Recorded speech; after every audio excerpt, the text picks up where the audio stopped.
কলেজের form fill up করার সময় মাধ্যমিকের তথ্য আমরা কীভাবে উল্লেখ করব। প্রথমত আপনি কি করবেন, এই যে আই হ্যাভ পাস 10 এই বক্সে টিকমার্ক করবেন। তারপর আপনার মাধ্যমিকের বোর্ড কী রয়েছে এখান থেকে আপনি সিলেক্ট করে নেবেন, মাধ্যমিকের মার্কশিটের উপরে পেয়ে যাবেন। এরপর আপনি মাধ্যমিক কবে পাস করেছেন তা মাধ্যমিক মার্কশিটে পেয়ে যাবেন, সালটি উল্লেখ করবেন। আপনি কোন মিডিয়ামের ছাত্র, আমরা যেহেতু বেঙ্গলি মিডিয়াম তাই বাংলা আমরা এখান থেকে সিলেক্ট করলাম। এরপর আপনাদের রেজিস্ট্রেশন নাম্বার, রোল নাম্বার বসিয়ে দেবেন, মাধ্যমিক অ্যাডমিট কার্ডে পেয়ে যাবেন।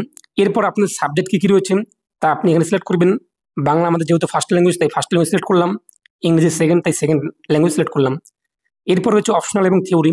যদি আপনার কোনো সাবজেক্ট অপশনাল থাকে মাধ্যমিকে তো সেই সাবজেক্টের পাশে টিক মার্কে টিক করবেন, নাহলে আপনি ফাঁকা রাখবেন। যদি আপনাদের কোনো সাবজেক্ট থিওরি থেকে শুধুমাত্র, অর্থাৎ কোনো প্রজেক্ট কিংবা প্র্যাকটিক্যাল হয়নি, 100-র মধ্যে আপনি লিখিত পরীক্ষা দিয়েছেন, তাহলে আপনি সেই সাবজেক্টের পাশে এই যে থিওরির বক্স সেখানে টিক মার্ক করবেন। যদি আপনি প্রজেক্ট কিংবা প্র্যাকটিক্যাল দিয়ে থাকেন তাহলে আপনি এই বক্সে আনটিক রাখবেন। এরপর দেখতে পাবেন থিওরিতে আপনি কত পেয়েছেন 80-র মধ্যে তা লিখে দেবেন মার্ক অপশনে, এবং প্রজেক্টে আপনি 20-র মধ্যে কত পেয়েছেন তা আপনি এখানে বসিয়ে দেবেন। তবে আমাদের মাধ্যমিকের রেজাল্টে কিন্তু 90 লিখিত পরীক্ষা এবং 10 প্রজেক্ট মার্ক। সেক্ষেত্রে আপনি যদি এখানে থিওরির বক্সে টিক মার্ক করে নাম্বারটি সম্পূর্ণ বসিয়ে দেন তবুও আপনাদের সমস্যা হবে না।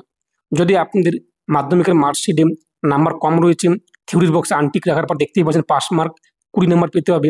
যদি আপনি 15 কিংবা 16 পেয়ে থাকেন লিখিত পরীক্ষায়, সেক্ষেত্রে আপনাদের লাল লেখা চলে আসবে, এক কথায় ঘরটি লাল হবে।